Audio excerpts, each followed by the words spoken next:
એક તરફ પાલિકાની મુખ્ય કચેરીમાં વિકાસ સપ્તાહની ઉજવણીમાં પદાધિકારીઓ અને કર્મચારીઓના શપથ લેતા છે, તો બીજી સેન્ટ્રલ ઝોનના રસ્તાઓ પર થતી ગંદકીને દૂર કરવા અધિકારીઓ તસદી લેતા નથી.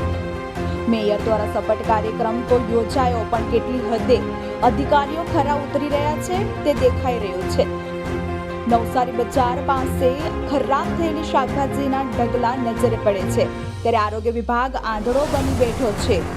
સ્વચ્છતા અભિયાનના નામે સેન્ટ્રલ ઝોન વિસ્તારમાં ઠેર ઠેર ગંદકી દેખાવા પાછળ નાયબ આરોગ્ય અધિકારી ગરાસિયા જ જવાબદાર છે.